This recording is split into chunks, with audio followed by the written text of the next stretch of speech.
Definitely the hottest car that was debuted in 2025 would have to be the Aston Martin Restoration Resto Mod, a new take on it, whatever you want to call it, here by the Ring Brothers.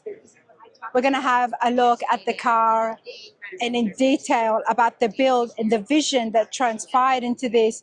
It was debuted at the Quail not so long ago at all, but here it is at Sema 2025. Let's have a look at it in detail from the engine to the custom modifications. My words, married the Mustang Ford into the Aston Martin. And that's not something that you would hear every single day, but that, in my opinion, is exactly what has happened here. What are those modifications? I mean, I'm getting Mustang vibes. What other better person than to do that with me than to have Jim Ring here. Jim, how's it going? Going well here at Sema. It's number 20 for us, 20 years of this. 20 years. Yeah, although I'm getting kind of tired, but I can't say the same. It's only my third year and I'm still loving it. There's still so much to see and I still miss out on seeing so much out there. And for those of you that did reach out, I do personally apologize because there's just so much to do here. there's so much to do. There's so much to do. But you have had a phenomenal year, Jim. Yeah, you know, it's always good. The best part about the car business is the people. The people you have the opportunity to meet, you know, learned that a long time ago. Treat everybody good. They'll treat you Well, good. I do have some of those questions that has, I guess, shaped your career in the last 20 years. For you to still be here at SEMA, this is the biggest trade show in the entire world, the auto trade show. Yeah. And to have you here with us after 20 years with a phenomenal build, a debut that I don't think anybody was expecting. You know, it was a fun build. You have to have the right customer to be able to do this kind of stuff. And, you know, we met the right guy. He's a wonderful man. He's allowed us to do this. The funny part is when he came and wanted to build a car, he asked what we wanted to build. And He actually asked you what you wanted. yeah, he's like, I want to build a car. And I said, what do you want to build? And he said, no, what do you want to build? And I said, something European. And he said, how about an Aston Martin? And I said, that's perfect. So it's a 1971 Aston Martin. We do love the Aston Martins throughout the years. There for me, it's like, and please don't hate me for comparing it, but I do love the Corvettes. It's one of those cars that have always evolved, Yep. kept with the times, Yep. have got a timeless look to it. And you took that. And that's a very bold move, which is what we're going to be talking about in today's interview as we take a deeper look and a detailed look at the Aston Martin. It's a bold move, Jim, for you and Mike to take this project on. Let's start right from the beginning on exactly what you received from the very good customer who lets you to your reins and exactly what evolved as well. So what did the customers give to you and how many years ago?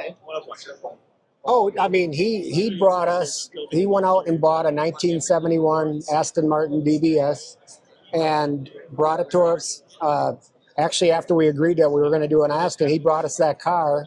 And the car was actually, I mean, the similarities between both them cars is phenomenal. I mean, it's even got the exact same glass as the 71 Aston Martin, although, you know, we notched it and you know, smoothed some things up on it. But for the most part, the profile and everything about this car is a 1971 Aston Martin. Of course, why would you not kind of wrap it around that car if that's a car you like? Because it is a beloved car and so many people do see it as an icon. Absolutely. So we just felt it needed a little more hips in it. And, you know, it's just a Ring Brothers thing that we do. We do it for, you know, all of the Camaros and all of the Mustangs and all of the, you know, the Chargers. And it was just kind of fun to be able to do something European instead of in the, you know, an American car that you see a lot of.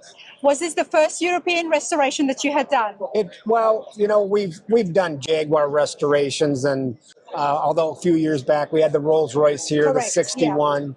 Yeah. The Silver Cloud too. That's great. But, you know, as far as a two-door sports car, this was kind of it. It was a fun project. Absolutely. I bet it was, and it would have been a fun project, which is why we want to go look at the car in detail and have a look and see some of the ring that you brought to it. Okay. Let's start on the inside. This is the Obviously- first time, can I just say this, I have been looking at this car and I've been following it on social media. This is Yep. the first time I've been seeing it up close. And all I'm going to say is absolutely wow.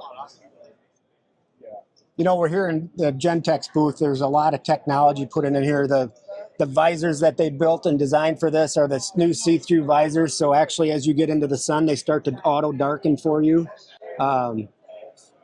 This is available for the public? No, this is not. The rear view mirror is. These are all camera operated mirrors you see in a lot of the newer cars, but there was a lot of technology put into this car in them manners. The ceiling actually all lights up in it with the, I'd have to turn the key on for you. One of the things that I loved about the Rolls Royce that you guys did not too long ago at all was definitely the headlight liner. Yep, the Starlight. The Starlight, yeah. That was beautiful. And this one has... oh, wow. See the mirror there, and you see how they're auto dimming, the visors are getting dark. Vertical lines in the headliner. It's so subtle, it's not so much in there. Seats look amazing. Yeah, very comfortable, yeah. Check out the shifter, everybody. This is the stuff, the one-of-a-kind stuff. The shifter is actually designed, and it's 3D printed out of stainless steel, so it's actually hollow inside. You could never build that shifter on a CNC or anything because there's no way to hollow it out. But by being 3D printed, the technology is pretty amazing.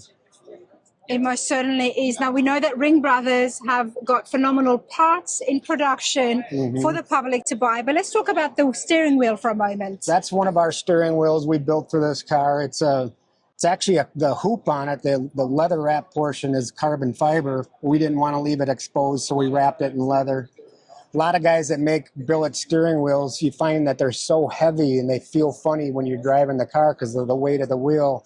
We kind of got around that by building our carbon fiber wheels that take a lot of the weight out of the steering wheel. There's a difference here. We all love carbon fiber, and I'm no stranger to it, and I absolutely love it, and I love the look.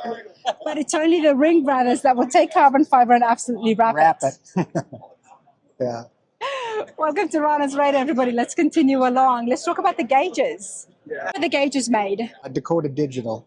Dakota Digital gauges, everybody. Absolutely flows with that dashboard. We're going to come back to the name in just a moment, but take a look at the mirrors while I am here. Our full remote mirror. Obviously, they have our little turn signal logo in them. And it actually says Ring Brothers on it. Yes. This is absolutely brilliant. You know, on the channel, we check out so many different hot rod shop and so many builds. And recently we had been talking about Dave Kindig and the CF1 program. But Mr. Ring Jimama, I am going to ask you this. Can we see a production line with yourself and Mike? Not a chance ever. Not a chance ever. Let's give him a moment. Okay, not a chance ever. Before we continue on, come over here and please stand right here in front before we look at the wheels and the body line as well. Not a chance ever. Not a chance ever. One. Explain that. One of a kind. When somebody brings you a car, they expect a one-of-a-kind car. So, you know, he brought us this 71. This is his car. I don't think it's fair to, you know, obviously if somebody brings me a 74, we can do that. Yes, but it's special and unique to each customer that comes to your door. It's the only way it should be. Please remind me, why am I getting Mustang vibes? Well, I can tell you, you do know that Ford used to own Aston Martin. Okay. How long ago was that, and when did the transition happen? I think it was in the 70s. You don't quote me on this at all. I don't know for sure, but I know there was a portion of years that Ford Motor Company owned Aston Martin. I don't know when they bought it, when they sold it. Yes. But for you guys to bring it here and do this, I mean, absolutely have things that have got historical facts in them. You know, starting on the front end, obviously, like the bumpers and stuff, we literally machine them in 3 pieces because they're so big we couldn't do them. Our CNCs are not big enough to do that big of a part. And then they get TIG welded together and finished, and then obviously chrome plated. Which is why I guess it gives it the one-piece look. Correct. Even though it's actually in 3 pieces. The bumper is a 3-piece bumper when we built it, but we welded them together to create 1 piece. Wow. And one of the things that I loved on the Charger that you had debuted only last year was the fact that you had the 1-piece bumpers. Yeah, correct. Yep. You've got that down pat on exactly how to make it look like that. Let's get in here, everyone. Now it says best on roaster shop chassis. It is a roadster shop chassis. It's running a Coyote with a supercharger on it. It's running a C6 Corvette trans tube, transaxle, transmission, and everything's in the rear. Running Porsche pin drive. The center locks are all Porsche stuff. Let's have a look at the wheel. I'll move here for you. Okay. HRE did the one-off wheels for us, which are kind of a throwback of the original wheel that came on this car in 1971. But I love that it's got such a European look to it still. Yeah. The whole car has got a European, luxurious, yet mean, American meanness in it. Can I say that? Is that allowed, everybody? Wow. There is so much thought that goes into it. And like all your builds, where were the restrictions to ring this Aston Martin? Where was the what? The restrictions to ring it, to make it really yours. Did you have any restrictions? You know, we've been building hot rods our whole life. We basically, you know, we do this with a Ford, we do this with a Chevy, we do this with a Chrysler. That's just what we're doing. We're hot rod guys, you know. We look at things we like and keep them. We look at things we don't like, you know, we change them. It's just, I don't know how it comes together. And, you know, honestly, to be honest with you, you know, you either like it or you don't like it. And that's with any of these cars that are at this entire show. Everybody, that's what's so special about the hot rod industry. Everybody does what they do in a way they do it. And you know, I appreciate, there's a lot of cars that I can walk up to and say, I really don't care for that, but I know how much work it is. So exactly, you know, and I'm sure they feel the same way about this. So if everything was the same, it wouldn't be any fun. I love to come here, see the creativity, see what people do with these cars. You know, we do our thing. Dave Kinding does his thing. It's just, that's just how this game works. But I love the signature looks that we get to see in the cars. These definitely have got the Ring Brothers ring to it. And of course, Dave's great in what he does as well. But this has got the Ring Brothers ring to it. I was hoping to have a chat with the owners as well to find out exactly how the vision transpired to take an Aston Martin, which are brilliant cars, beautiful 007 British muscle cars, to get that and then transpire it into this luxurious American muscle here, right here in Las Vegas, Jim. How did the vision come about? Was it more you? Was it more the owners? No, actually, Gary Regal, who's standing right over here, he does a lot of design work for us. It was, you know, Gary's vision on back and forth on what he thought this car should look like. You know, we weren't trying to destroy a 71 Aston Martin. We were just looking at things that, you know, if we made the hips a little bigger, it'd be a little more sexy, and maybe move the wheel forward, it'd be a little more sexy. And so, you know, it's just a bunch of guys throwing ideas out there and coming up with something that you think you like. It looks brilliant. That's my opinion. So the shorter wheelbase has definitely been extended. It is, but I don't think it's a whole lot wider or longer than the original. We actually placed the motor as far back as we could get it. Obviously, you get the weight balance on this car. This car is almost perfectly balanced. It's literally on all four corners, almost the same weight. The car is a lot heavier than we thought it would be. It weighs in at like 4,100 pounds, which is pretty heavy. Does that have to do with the fact that you did widen the rear end? Does that help with the balancing factor? Absolutely. We had a driver, Ben Collins, who does a lot of stuff. He drove the car on Friday, and he literally got out of the car and he said the car is just, it's almost too flat. Like he said it's just an amazing, and we had the roadster shop there, and Jeremy was playing with the shocks and stuff, but it's the car drives beautifully. I mean, it really, really works well.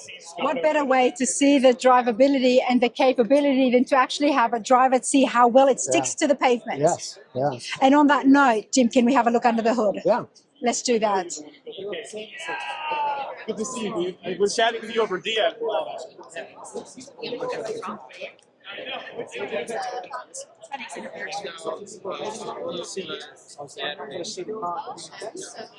Where did the green come from before anything else?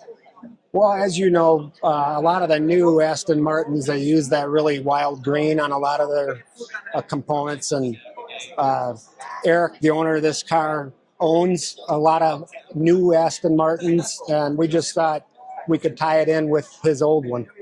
I love the fact that the owner of this is an Aston Martin guy. He knows what he likes. He knows the car and the brand really well. Yep. Which I guess it kind of contributes to why it worked out so well, didn't it? Yeah. The valve cover tops are actually the original valve covers off the original motor, although we did add an I to the end where it says Aston Martini now instead of Aston Martin. Is he and or his missus or partner big into the martinis, I'm guessing? Yeah. And if you come around the other side, obviously when you check the oil, we figured that we'd build a little billet martini glass with an olive in it. So I need to see that. Nothing beats a martini than a dry olive green martini, everybody. Let's take a look here. This is the dipstick. It's a martini glass machined out with the olive in it. We thought just a little Easter egg hunt for people. I love these Easter eggs. Can I just say that I absolutely love Easter eggs, finding it, especially in these high-end build cars.